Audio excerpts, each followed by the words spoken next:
Assalamualaikum warahmatullahi wabarakatuh. I am Dila. I am class English Education Department B 2019. Now, I'm students in third semester, and this video is the final test for intermediate grammar by Mr. Adi Isma. And this time, I will explain one of the materials from the first meeting to the routine meeting about adjective and adverbs. Yang pertama kita akan bahas tentang adjektif. Apa itu adjektif, fungsinya apa aja, dan contohnya yang kayak gimana aja sih adjektif itu? Nah, langsung saja definisi dari adjektif. Apa sih adjektif itu? Dalam bahasa Indonesia, adjektif itu berarti kata sifat. Jadi, adjektif itu adalah jenis kata yang dapat digunakan untuk memodifikasi atau untuk menjelaskan, memperjelas sebuah noun atau pronoun. Jadi misalkan ketika kita mau nyebutin seseorang itu cantik, itu butuh yang namanya adjektif untuk memodifikasikan si noun itu, memperjelas si noun itu. Contohnya, ini adalah beberapa adjektif dalam bahasa Inggris, seperti easy, soft, big, cute, hard, handsome, and heavy. Nah, ini adalah kata-kata atau salah satu jenis dari adjektif. Dan untuk lebih jelas lagi, kita akan bahas jenis-jenis adjektif sendiri. Oke, jenis adjektif yang pertama itu adalah descriptive adjective. Descriptive adjective ini adalah adjektif atau kata sifat yang berguna untuk memperjelas dan lebih memberikan penggambaran. Sesuai namanya ya, deskriptif berarti memperjelas gitu, mendeskripsikan kayak gimana gambaran seseorang itu. Contohnya, beauty, small, awesome, cute, cheerful, funny, kind, and pretty. Nah, ini adalah beberapa contoh dari descriptive adjective. Jadi, deskriptif ini memperjelas si noun yang akan kita jelaskan.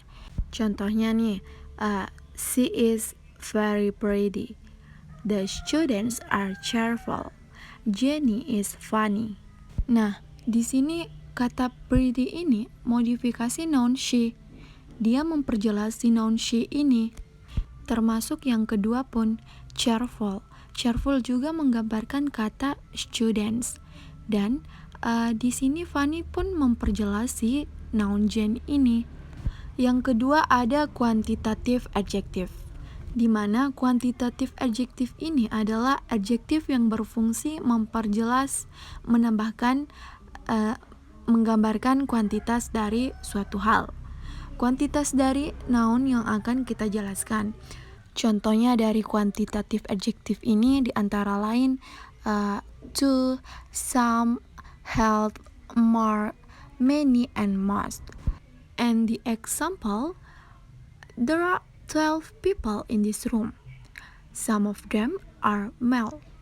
Many of them are female.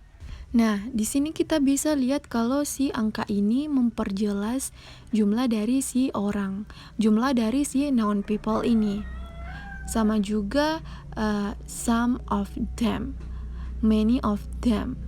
Nah, yang selanjutnya adalah possessive adjective. Seperti yang kita tahu ya, adalah salah satu jenis adjektif yang menunjukkan kepemilikan. Jadi, menunjukkan kepada siapa noun atau benda itu dimiliki, berasal dari mana, dan biasanya possessive adjective ini digunakan sebelum noun. Contohnya kayak gini, my, your, his, her, their, and our. Nah, example-nya kayak gini, this is my pen. My ini possessive. Nah, adjektif ini menjelaskan si noun pen. Those are her books. Her ini menjelaskan noun books-nya. Nah, it is their business. Their-nya ini menjelaskan noun bisnisnya ini. Berikutnya ada demonstrative adjective. Nah, demonstrative adjective ini untuk memperjelas yang mana. Kan demonstrative ini kan petunjuk. Contohnya, this, that, this, and those. Jadi demonstrative adjective ini ada sebelum kata yang dia modify atau dijelaskan. Untuk contoh kalimatnya kayak gini. This is my pen. And these are her shoes. This digunakan untuk menunjukkan pensil itu tunggal, dan this menunjukkan bahwa sepatu itu jamak. Kemudian next kita bahas degrees of adjective. Degrees of adjective ini meliputi 3 hal, yaitu positif, comparative, dan superlative. Nah, positif adjektif ini adalah adjektif yang digunakan untuk mendeskripsikan suatu kata benda. Contohnya nih, she is happy, I am happy. Itu adalah possessive adjective. Nah, yang kedua adalah comparative adjective. Kalau yang ini sesuai namanya, di sini dia mengcompare atau membandingkan dua kualitas dari suatu kata benda. Contohnya nih, ketika kita melihat gambar ini, kita pasti bisa membandingkan dong yang mana lebih besar. Of course, yang B. Kalimat yang akan harus kita gunain ketika kita membandingkan B dan A, B is large than A. Kemudian berarti yang A lebih kecil, kan? Berarti kayak gini, A is smaller than B. Nah, kata kuncinya di sini adalah pakai kata adjektifnya plus er, ditambahkan kata than. Tapi kata er ini bisa dengan khusus untuk adjektif yang terdiri dari 2 silibal atau 1 silibal. Contohnya small, big, itu kan 1. Sedangkan untuk yang banyak suku katanya itu nggak pakai kata er. Jadi kayak gini ya, bla bla bla is adjective er, dan benda yang dibandingkan.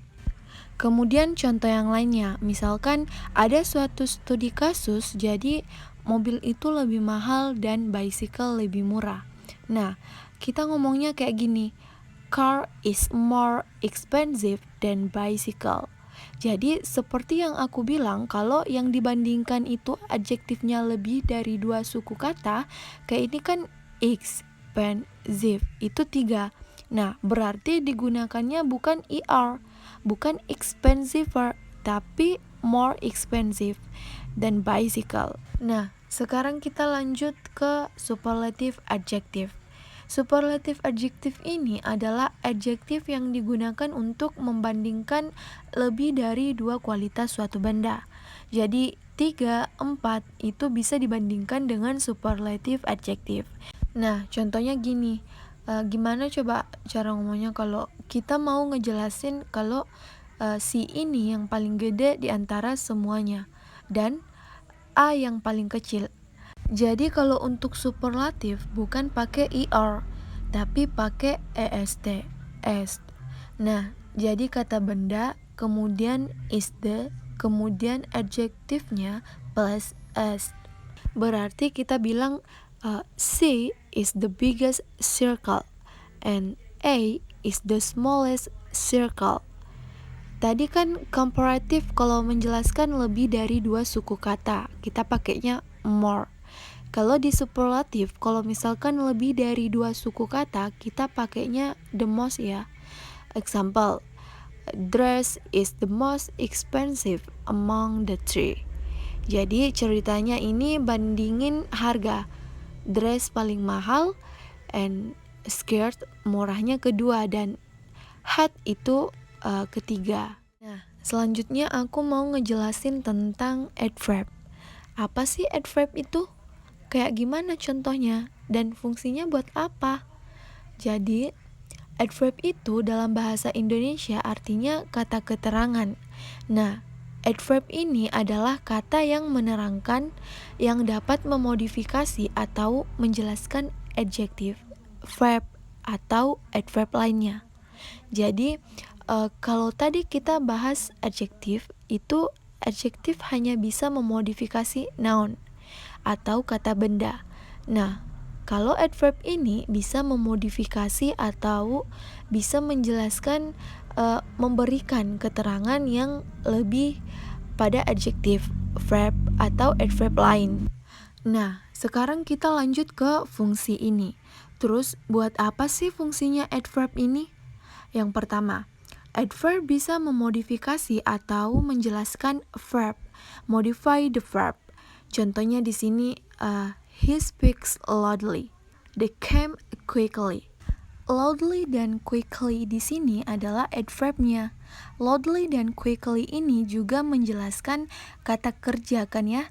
Menjelaskan kata kerja speaks di sini kalau loudly. Di sini kata loudly ini menjelaskan kata speaks dan quickly menjelaskan kata came. Jadi speaks loudly and came quickly itu adalah fungsi adverb untuk memodifikasi atau menjelaskan verb. Selanjutnya untuk memodifikasi adjective. Contohnya, this bag is very beautiful. This house is quite big. Nah, di sini kata very dan quite ini menjelaskan kata beautiful. Very ini menjelaskan kata beautiful dan quite menjelaskan kata big.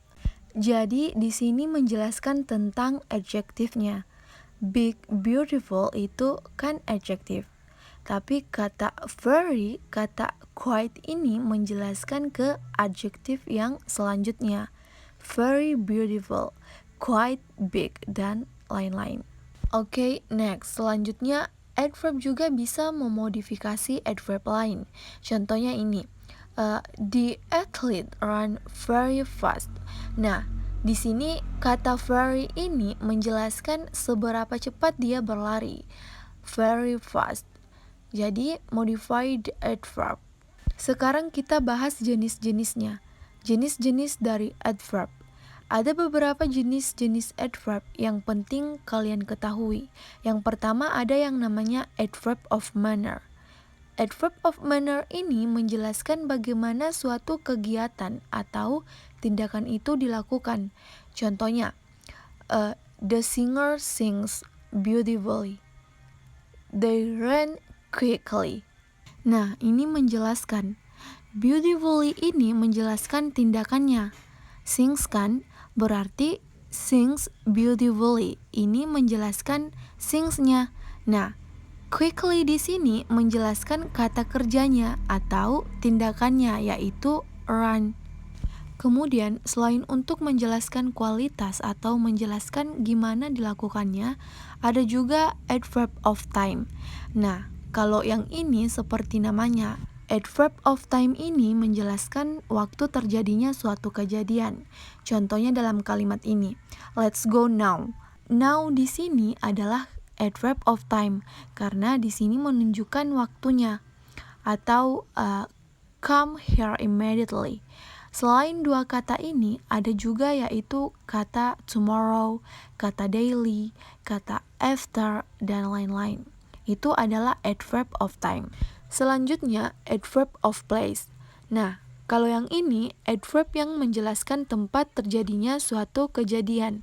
Jadi di mana? Kalau yang tadi kan kapan, sedangkan yang ini di mana? Contohnya ini, I am here.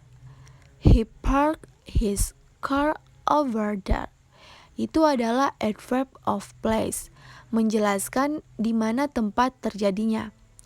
Dan yang selanjutnya adalah adverb of frequency. Nah, kalau adverb yang ini menjelaskan seberapa sering suatu kejadian itu dilakukan. Contohnya ini, she usually call me. He never come to this house. Usually dan never ini menjelaskan kata kerja call. Call-nya gimana sih frekuensinya? Usually. Nah, come-nya gimana sih frekuensinya? Never. Nah, jadi kata ini memodifikasi kata verb selanjutnya. Yang terakhir ada adverb of degree. Ini adalah adverb yang menjelaskan ukuran suatu hal terjadi, seberapa banyak, berapa jauh, dan lain-lain. Contohnya, they are very active. Their room is quite big. Very and quite ini menjelaskan ukurannya. Banyak banget, sedikit banget, atau gimana. Biasanya kan very menjelaskan banyak ya. Banyak banget gitu, quite juga sama.